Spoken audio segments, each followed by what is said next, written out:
Selamat pagi. Perkenalkan, nama saya Resmi Sinaga. Saya mahasiswa Kebidanan Poltekkes Kemenkes RI Medan.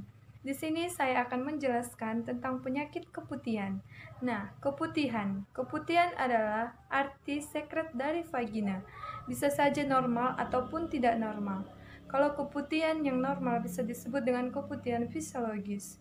Ciri-ciri yang tidak berwarna dan tidak bau dan tidak menyebabkan gatal ataupun berbau amis.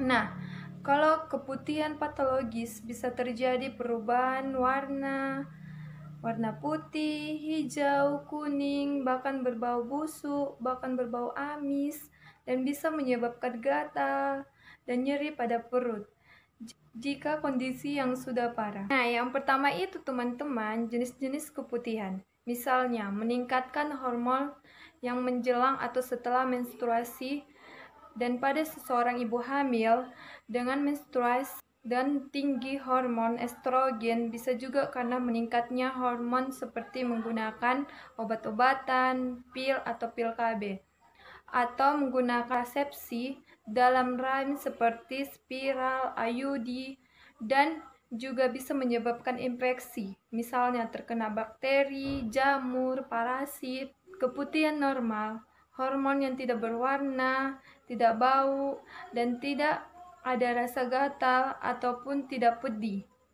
Nah, kalau keputihan tidak normal, tergantung pada hormon masing-masing, karena menyebabkan perbedaan seseorang dengan adanya keputihan. Nah, yang kedua itu teman-teman, apakah keputihan berbahaya?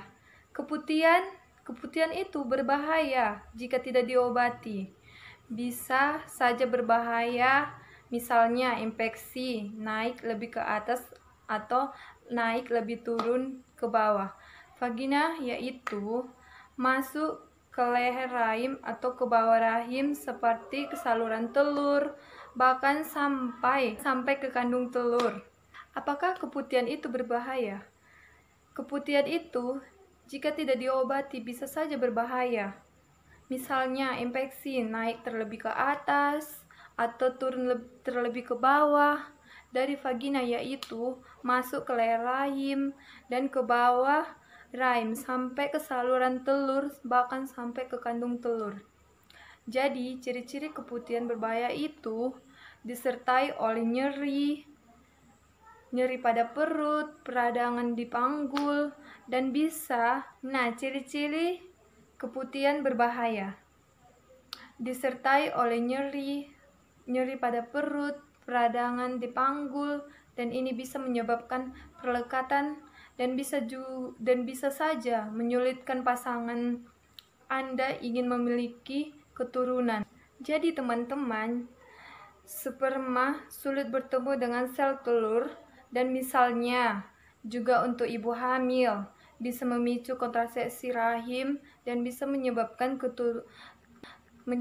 keturunan pecah dini sampai lahir prematur.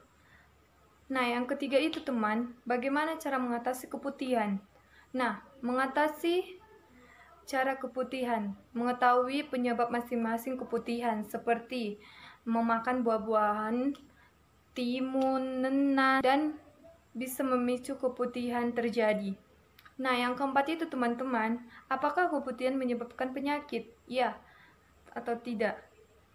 Tidak ada, tetapi gejala tanda penyakit berbahaya, misalnya. Itu teman-teman, apakah keputihan menyebabkan penyakit? Ya atau tidak?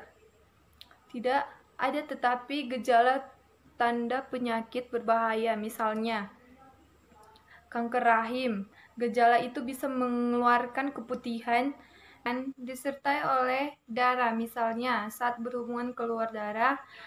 Makanya kita harus cepat-cepat membawanya ke dokter. Nah, bagaimana cara mencegah keputihan? Mencegah keputihan itu banyak caranya dan macam-macam. Yang pertama, meningkatkan daya tubuh yang teman-teman ketahui dan mencegah infeksi dan mengetahui infeksi. Makanya itu teman-teman, kita harus menjaga makanan kita mulai dari gaya hidup dan makanan yang harus sehat dan bergizi. Nah, makanya itu teman, kita harus untuk menjaga kebersihan kewanitaan kita. Dan di sini teman-teman, saya akan menjelaskan juga bagaimana kita harus mengetahui secara memakai sabun. Nah, sabun itu ada yang berbahaya dan ada yang tidak.